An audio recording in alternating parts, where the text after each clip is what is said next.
নমস্কার, আমি অতনু, তোমাদের সবাইকে আরো একবার স্বাগত জানাই আমার চ্যানেলে। তো আজকে আরো একটা নতুন ভিডিও নিয়ে কিন্তু চলে এসেছি, আর একটা কিন্তু একদম সম্পূর্ণ নতুন রেসিপি নিয়ে। মাছের রেসিপি, খুবই দারুণ খেতে, দারুণ টেস্ট। অবশ্যই কিন্তু তোমরা এই রেসিপিটা ফলো করে বাড়িতে একবার বানিয়ে খেয়ে দেখো। আর যাদের রান্না করতে কোনো কারণে ইচ্ছা করছে না, তারা কিন্তু এই রেসিপিটা অবশ্যই ফলো করে পুরোটা দেখো। খুবই সিম্পলভাবে কিন্তু রান্নাটা কিন্তু কমপ্লিট হয়ে যাবে, আর দারুণ টেস্টও হবে। তো কী কী লাগছে সবার প্রথমে দেখে নেওয়া যাক। চলো, সবার প্রথমে কিন্তু আমি নর্মালি 4টে পেটি মাছ নিয়ে নিয়েছিলাম, কাতলা মাছের পেটি। আপনারা চাইলে যে কোনো পিস ইউজ করতে পারেন, কোনো সমস্যা নেই। তো সেটাকে আমি কিন্তু নুন, হলুদ আর লঙ্কা দিয়ে কিন্তু নর্মালভাবে যেরকমভাবে ম্যারিনেট করে নিয়েছি। তারপর একটা কড়াইয়ের মধ্যে কিন্তু সাদা তেল দিয়ে আমি সেটাকে গরম হওয়া অবধি রেখে দিয়েছি। তারপর মাছগুলো একে একে কিন্তু ভেজে দিয়েছি। আপনারা এখানে সর্ষের তেলও ইউজ করতে পারেন, সেটাই কিন্তু ভালো হয়, মাছ ভাজা কিন্তু তাতে ভালো হয়, বাট আমি এখানে সাদা তেল ইউজ করেছি। তো ওই মাছগুলো কিন্তু একে একে কিন্তু ভেজে দেবো। আর সবার প্রথমে এটা কিন্তু ইম্পর্টেন্ট, মাছ কিন্তু তখনই আপনারা তেলে ছাড়বেন যতক্ষণ না তেলটা পুরো একদম গরম হচ্ছে। তেল যদি হালকা মানে গরম না হয়, তাহলে কিন্তু মাছগুলো কিন্তু কড়াই চিপকে যাবে। তো যাই হোক, মাছগুলো কিন্তু আস্তে আস্তে ভেজে নিচ্ছি আমি। মোটামুটি 5-7 মিনিট লাগবে মাছগুলো ভাজা হয়ে গেলে। তারপরে কিন্তু মাছগুলো আমি একে একে তুলে নেবো।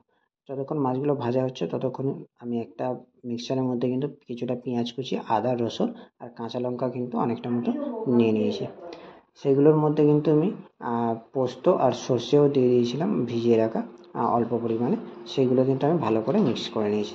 আর এবারে ততক্ষণে আমার মাছটাও ভাজা হয়ে গেছে, মোটামুটি লাল লাল করে যতক্ষণ ভাজা হচ্ছে, ভাজা হয়ে গেলে কিন্তু মাছগুলো আমি একে একে কিন্তু তুলে নেবো। তো আমি এখানে নর্মাল পেটির মাছ ইউজ করেছি, সেই জন্য কিন্তু টেস্টটা একটু একটু হলেও বেশি আছে, বাট আপনারা যে কোনো মাছ ইউজ করবেন তাতে সমস্যা হয় না। তারপরে কিন্তু আমি একটা পেঁয়াজের অর্ধেকটা যেটা মিক্সারে দিয়েছিলাম, আর অর্ধেকটা যেটা ছিল সেটা কিন্তু আমি সেই মাছ ভাজার তেলের মধ্যেই অ্যাড করে দিয়েছি। সেটাকে ভালো করে মোটামুটি কিন্তু নাড়াচাড়া করে হালকা লাল লাল হওয়া অবধি কিন্তু যেরকমভাবে পেঁয়াজ ভাজে সেভাবে কিন্তু নর্মালভাবে ভেজে নেব। এখানে ভাজা হয়ে গেলে তারপরে যে পেস্টটা আমি বানিয়ে রেখেছিলাম সেটা কিন্তু সবটাই অ্যাড করে দেবো সেই পেঁয়াজের আর এর তেলের মধ্যে। তারপরে কিন্তু সেই পেস্টটাকে নাড়াতে থাকবো সারাক্ষণ ধরে। এই সময়টা কিন্তু মেন ইম্পর্টেন্ট, এটা কিন্তু সারাক্ষণ নাড়াতে হবে। যদি আপনারা নাড়ানো বন্ধ করে দেন, তাহলে কিন্তু এটা কিন্তু গ্রেভিটা কিন্তু ধরে যাবে। আর গ্রেভিটা কিন্তু একদম অনেকক্ষণ ধরে ভালো করে কিন্তু মজিয়ে একদম রান্না করে নিতে হবে, নাহলে কিন্তু এটা কাঁচা যে টেস্ট সেটা থেকে যাবে, আর মানে টেস্টটা কিন্তু ভালো আসবে না। এটাই দেখতেই পাচ্ছ, একদম অনেকক্ষণ ধরে কিন্তু আমি এটাকে ভালো করে একদম শুকনো করে নাড়িয়ে নেবো।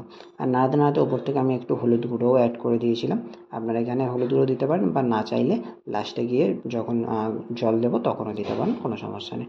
দেখতেই পাচ্ছ এখানে মোটামুটি 5-7 মিনিট পরে কতটা গ্রেভি কম হয়ে গেছে, জল একদম শুকিয়ে গেছে।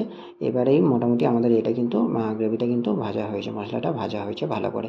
তারপরে কিন্তু তাতে আমি মোটামুটি পরিমাণ মতো জল নিয়ে নিয়েছি। যেরকম আমি গ্রেভি করব, আমি বেশি গ্রেভি করব না, সেই জন্য কিন্তু অল্প পরিমাণে জল অ্যাড করেছি। আপনারা যেরকম গ্রেভি করবেন সেই পরিমাণে জল অ্যাড করবেন আপনাদের মাছ অনুযায়ী।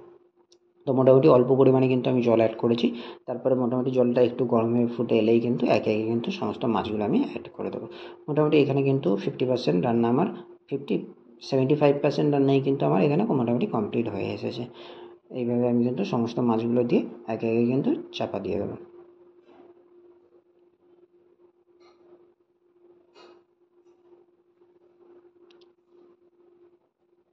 দেখতে পাচ্ছ এগুলো কিন্তু মোটামুটি ফুটে এসছে, মাছগুলো যখনই ফুটে এসছে, তো এবারে কিন্তু আমি ওপর থেকে অল্প পরিমাণে কিন্তু লবণ পরিমাণ মতো কিন্তু আমি এখানে অ্যাড করব। আর এই সময় আপনারা চাইলে কিন্তু হলুদ গুঁড়োটা অ্যাড করতে পারেন, যেটা আমি আগে অ্যাড করেছিলাম। তারপরে কিন্তু মোটামুটি আমি এই মাছটাকে এটাকে কিন্তু চাপা দিয়ে দেবো। ব্যাস 5 থেকে 7 মিনিট রান্না হতে দেবো, তারপরেই কিন্তু আমাদের রেডি হয়ে যাবে। দেখতেই পাচ্ছ কত সুন্দর গ্রেভি মরে গেছে, আর মানে টেক্সচারটা কত সুন্দর, একটা গ্রেভি মাখো মাখো চলে এসেছে। এবারেই কিন্তু রেডি হয়ে গেছে আমাদের এই মাছের ঝাল। আপনারা কিন্তু বাড়িতে অবশ্যই বানিয়ে খাবেন। কতটা সহজভাবে বানানো সেটাও দেখে নিলে আমাকে কিন্তু অবশ্যই কমেন্ট করে বলবেন কেমন লাগলো আপনাদের রেসিপিটা। তো আজকের ভিডিও এই অবধি। ভিডিও ভালো লাগলে অবশ্যই কিন্তু চ্যানেলটাকে একটা সাবস্ক্রাইব করে দেবেন। আর যারা নতুন তারা কিন্তু অবশ্যই আমাকে কমেন্ট করে বলো বানিয়ে খেয়ে যে কেমন লাগলো তোমাদের রেসিপিটা। তো থ্যাংক ইউ, আজকের এই পর্যন্ত।